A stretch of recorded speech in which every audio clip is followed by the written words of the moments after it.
Mais où va jouer Dybala la saison prochaine? Pourquoi ne trouve-t-il pas de club? C'est la question à laquelle on va tenter de répondre aujourd'hui. Et oui, ça fait des mois et des mois qu'on entend des rumeurs par-ci par-là, mais Dybala c'est toujours un agent libre. Donc on va en parler un petit peu aujourd'hui. Bonjour à tous, moi c'est Enzo de BeFootball et bienvenue dans cette nouvelle vidéo. J'en ai marre de cette canicule.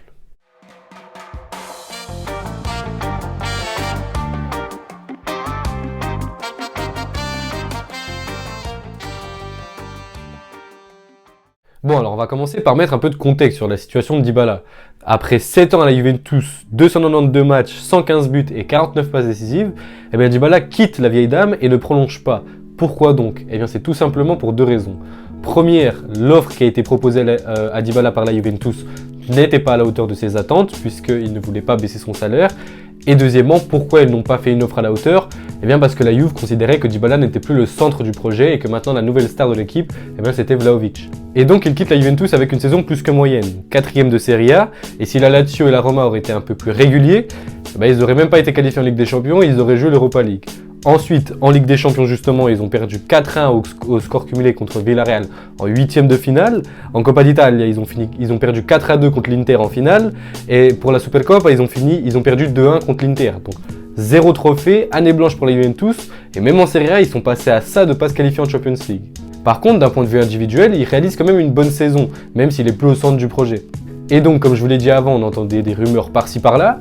Et la rumeur la plus persistante, eh bien, c'était l'Inter Milan qui était archi favori et Dybala était la priorité du club. Sauf que maintenant, ils ont recruté Lukaku et ils ont une armada offensive incroyable. Et donc, Dybala serait presque de trop, j'ai envie de dire, même si c'est bien sûr très bien de recruter Dybala avec des Dzeko, Calhanoglu, Lukaku, Lautaro Martinez, Correa. Ça fait beaucoup trop, donc l'Inter s'est reculé des négociations. Mais le problème, c'est que cette affaire elle a traîné en longueur, et donc Dybala, pour trouver un club, a décidé de baisser ses exigences salariales à 6 millions par année. Et donc ça rendrait le joueur plus accessible, et ça permettra à des clubs comme l'Olympique de Marseille qui sont intéressés par le joueur, eh bien de s'offrir l'Argentin. Après, ça reste que des rumeurs, mais on en parlera un peu plus tard. Maintenant, on va parler de Dybala lui-même, de son niveau. Déjà, j'ai envie de dire qu'il y a quelques années, il était vu comme le successeur de Messi, et ça a amené beaucoup de déceptions, puisque maintenant, à 28 ans, il n'a pas du tout pris la relève. Alors, je vais pas dire que c'est un tocard, mais on va pas le comparer à Messi, même si d'un niveau style de jeu, c'est similaire, sur la carrière, voilà quoi. Mais alors pourquoi il n'a pas pris la relève de Messi puisqu'il a un niveau exceptionnel? Eh bien c'est tout simplement parce qu'il est irrégulier.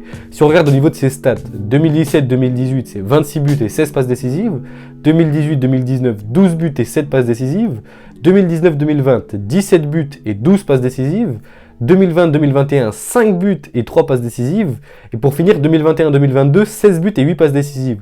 Donc on peut vraiment voir qu'entre 2015 et 2018, Dybala c'était vraiment le patron de la Juventus, sauf qu'en 2018 il y a Ronaldo qui arrive et Dybala n'était plus au centre du jeu, ce dont il a besoin, et il a été repositionné en tant qu'ailier droit, ce qui lui a donné comme tâche de faire des efforts défensifs, et ça ne joue pas avec le style de jeu de Dybala. Et du coup ça a amené beaucoup de déceptions puisqu'il était moins au niveau lors de sa première saison avec Cristiano Ronaldo. Alors il a quand même fait des bonnes performances avec la Juve, mais c'était surtout grâce à Sarri qu'il l'a plus remis au centre et Ronaldo à gauche.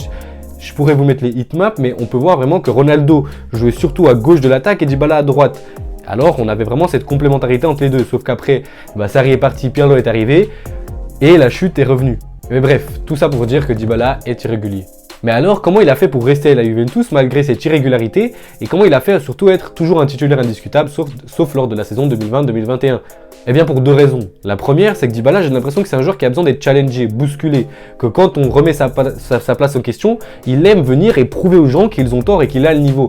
Le niveau, on sait qu'il l'a. Et du coup, moi j'ai vraiment l'impression que c'est ce joueur, vous savez, on doit venir le titiller, on doit venir le bousculer de temps en temps. Et la deuxième raison, eh bien c'est tout simplement parce que Dybala, il a un niveau exceptionnel quand il est à son top. C'est un joueur explosif, il fait des passes millimétrées, il a toujours été présent dans les grands rendez-vous, c'est aussi ce qui a fait qu'il est toujours resté à la Juventus. C'est un dribbleur incroyable, c'est un joueur imprévisible. D'ailleurs, c'est peut-être ça la solution, mais on en parlera un peu plus tard. Après, je vous parle de ses qualités, mais il y a quand même quelques nuances. Premièrement, du coup, je vous ai dit son irrégularité. Et deuxièmement, ses blessures. Sur les 2 dernières saisons, il a loupé 30 matchs à cause de ses blessures. Mais donc voilà, maintenant qu'on a parlé un petit peu de Dybala, on va pouvoir parler de ses prétendants. Alors déjà, comme je vous l'ai dit avant, l'Inter était le méga favori, mais avec l'attente, les demandes salariales de Dybala ont baissé, ce qui a permis à d'autres clubs comme l'Olympique de Marseille de s'intéresser aux joueurs. On le sait, Igor Tudor souhaite se renforcer surtout au poste de meneur de jeu. On a d'ailleurs entendu des rumeurs aussi sur Dries Mertens. Et donc Igor Tudor serait intéressé par Paulo Dybala. Alors certains penseraient qu'avec un salaire de 6 millions annuels, ça serait quand même cher pour l'Olympique de Marseille, ce qui en ferait le joueur le mieux payé du club.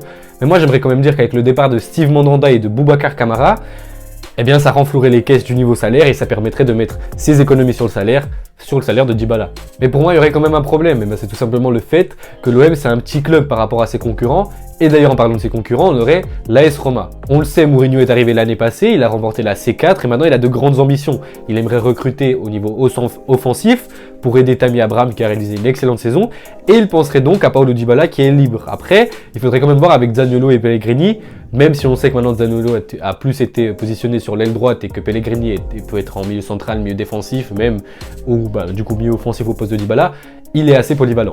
Selon les rumeurs, Dybala serait la priorité absolue du club pour le moment. Ils auraient déjà fait une offre de 6 millions par année sur une durée de 4 ans. Après, la question qui se pose, c'est est-ce que Dybala veut rejoindre le club? Puisque comme je vous l'ai dit avant, la Roma, ils n'ont pas été qualifiés en Champions League, contrairement à un autre prétendant qui est le Napoli. Eux, ils jouent la C1 et en plus, ça pourrait être crédible puisqu'ils ont besoin de se renforcer offensivement avec les départs libres de Dries Mertens qui est du coup envoyé à l'OM et de, comment il s'appelle déjà, Insigne qui est parti au Toronto. D'ailleurs, je sais pas pourquoi il a fait ça, mais bon, enfin, l'argent oui, mais il aurait pu rester encore quelques années au Napoli, mais bref, c'est pas ça le sujet.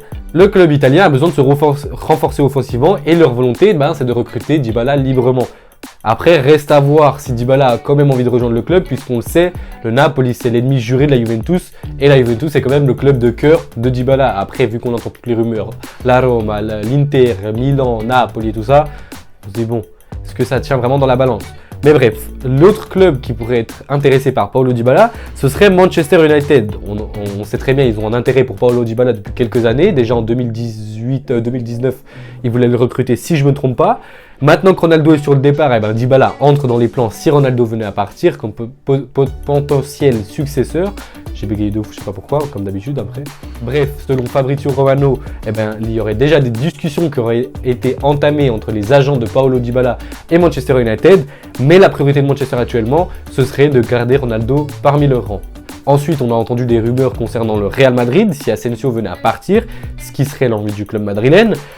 Là-bas, il y a tout, j'ai envie de dire, c'est un grand club, il y a l'argent, il y a les ambitions, ça joue la Champions League, mais il y a quand même un problème, c'est que Dybala, tactiquement, est-ce que le Real Madrid ont besoin de lui et est-ce que Dybala va trouver sa place? Parce que le poste où le Real Madrid doit recruter, c'est un ailier droit. Dybala, on l'a vu quand il jouait ailier droit avec la Juventus, c'était pas trop ça. Donc, je pense pas que c'est une bonne idée d'aller au Real Madrid. Ensuite, moi, je trouve que ça pourrait être une bonne idée qu'il signe au FC Barcelone. On entend bien les rumeurs avec Bernardo Silva. Alors pourquoi pas Dybala? En plus, Bernardo Silva, c'est payant. Bon, Dybala, c'est libre, c'est pas gratuit comme on le sait bien. Les transferts libres ne sont pas gratuits, mais ça reviendrait quand même à moins cher. En plus de ça, j'ai envie de dire que Dybala a l'ADN du Barça. Comme je vous l'ai dit avant, il a un peu le profil de Messi. C'est un joueur imprévisible, un peu fou, ça irait dans la philosophie de Xavi. Moi, je trouve que ça pourrait être une bonne idée au Barça. Après, il n'y a aucune rumeur et ça, c'est juste une rumeur personnelle, que moi je le verrais bien jouer là-bas.